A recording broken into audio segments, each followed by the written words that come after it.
45 రోజుల వ్యవధిలో ఈ గవర్నమెంట్ ఎన్డీఏ గవర్నమెంట్ వచ్చిన తర్వాత 36 హత్యలు జరిగినాయి ఒకసారి, 31 ఒకసారి, గవర్నర్ గారికి ఇచ్చిన రిపోర్ట్లో 30 అని ఒకసారి.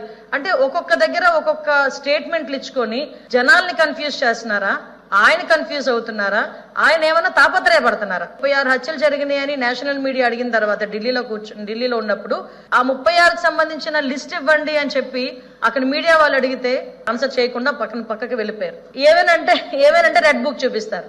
సుమారుగా ఒక 500 పైగా దాడులు జరిగినాయి, 1000కి పైగా ఆస్తులను ధ్వంసం చేశారు అని చెప్పి ఫిగర్లతో సైతం ఇన్ని రకాలుగా ఆయన మాట్లాడిన తర్వాత నాకు అర్థమైంది ఏంటంటే ఆయనకు ఒక్కొక్కసారి అధ్యక్ష ఆయన ఆలోచన ఎలా ఉంటుందంటే పాత ఆయన చేసినవన్నీ ఇప్పుడు జరిగినాయి అన్న అపోహలో ఉన్నారో ఏంటో నాకైతే అర్థం కావట్లేదు అధ్యక్ష. చాలా క్లియర్ గా 36 హత్యలని చెప్తున్నారు కదా, గవర్నర్ గారికి మీరు 31 రాశారనుకోండి, పోనీ 31 దాని మీదే మేము ఆగుతాం.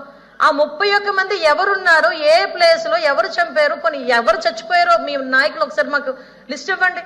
ఆ లిస్ట్ ఇవ్వండి, మేము దాని మీద చర్యలు తీసుకుంటామని చెప్పి స్ట్రైట్ అవే హోమ్ డిపార్ట్మెంట్ తరఫున నేను అక్కడ చంద్రబాబు నాయుడు గారు గవర్నమెంట్ తరఫున మేమందరం సిద్ధంగా ఉన్నామంటే ఈ రోజుకి ఎందుకు అధ్యక్ష నేమ్స్ ఇవ్వలేకపోతున్నారు?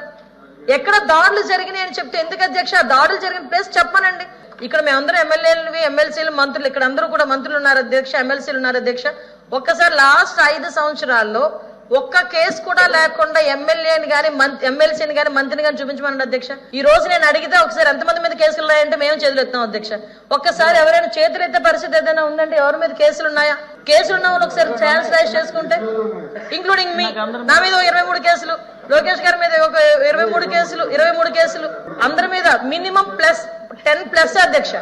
అంటే ఇన్ని కేసులు మా మీద పెట్టి ఈ రోజు మేము ఏదో వాళ్ళ మీద కేసులు పెట్టామని చెప్పి తిరిగి మా మీద క్వశ్చన్ చేయడం అధ్యక్ష.